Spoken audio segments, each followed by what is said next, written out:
বিধবার প্রেম নাকি পাপ। এ গল্পটা অনুরাধার। বয়স তখন মাত্র ২৬, গায়ের রং ফর্সা, চেহারায় ক্লান্তির ছাপ, বুক ভরা দুঃখ। স্বামী সুদীপ এক ভয়াবহ সড়ক দুর্ঘটনায় প্রাণ হারাল। রক্তে ভেজা রাস্তা আর নিস্তব্ধ সংসার, এই ছিল তার প্রাপ্তি।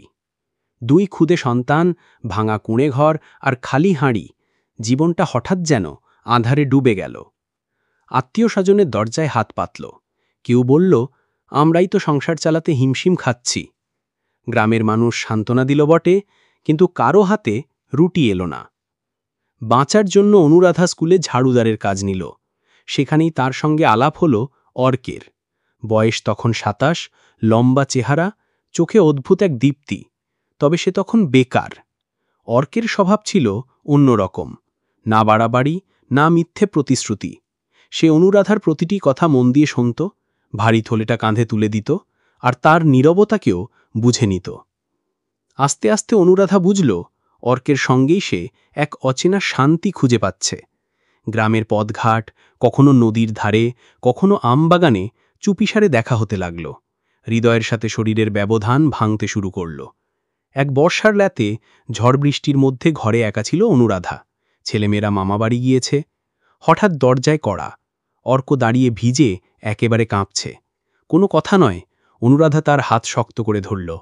সেই রাতটা শুধু দেহের মিলন ছিল না, 2টি ভাঙাচোরা হৃদয়ের একে অপরের উপর ভর করে দাঁড়িয়ে যাওয়ার গল্প ছিল।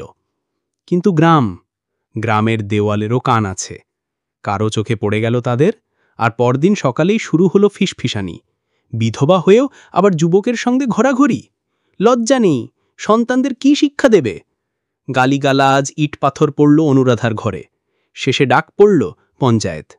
যারা সুদীপ মারা গেলে 1 ফোঁটা সাহায্য করেনি, তারাই এবার বিচারক সেজে বসল। প্রধান গলা চড়িয়ে বলল, একটা বিধবা আর এক অবিবাহিত ছেলের সম্পর্ক এই সমাজ মানবে না। সেদিন প্রথমবার অনুরাধা সোজা তাকালো সবার চোখে। বলল, যখন আমার সন্তানেরা না খেয়ে কেঁদেছিল, তখন সমাজ কোথায় ছিল? আমার চোখের জল মুছতে কেউ এগোয়নি। আজ আমি আবার হাসতে শিখছি, সেটাই কেন কাটার মতো বিঁধছে? নিশ্চুপ হয়ে গেল সভা। অর্ক এগিয়ে এলো। আমি অনুরাধাকে শুধু শরীরের জন্য চাইনি, তার মন, তার যন্ত্রণা, তার ভালোবাসা সবটাই আমার কাছে দামি। যদি এটা অপরাধ হয়, তবে এই অপরাধ আমি বারবার করব। গ্রাম তখন ভাগ হয়ে গেল 2 দিকে। একদল শুধু নারী দেহ দেখল, আরেক দল তার মানসিক যন্ত্রণা বুঝতে পারল। কিছুদিন পর অনুরাধা গ্রাম ছেড়ে শহরে চলে এলো। একটি স্কুলে কাজ পেল, অর্কও তার পাশে দাঁড়ালো। সন্তানদেরও পেল বাবার নাম। আজ কেউ জিজ্ঞেস করলে, তুমি কি বিধবা? সে মৃদু হেসে উত্তর দেয়, না, আমি সেই নারী যে আবার নিজের সম্মান আর ভালোবাসা ফিরে পেয়েছে। এবার প্রশ্ন তোমাদের কাছে, অনুরাধা আর অর্ক কি ভুল করেছে? একজন বিধবার কি আবার সুখী হওয়ার অধিকার নেই? তোমরা কিভাবে দেখছো অনুরাধাকে? তোমাদের উত্তর দাও, কারণ এ প্রশ্ন শুধু অনুরাধার নয়, আমাদের সমাজের।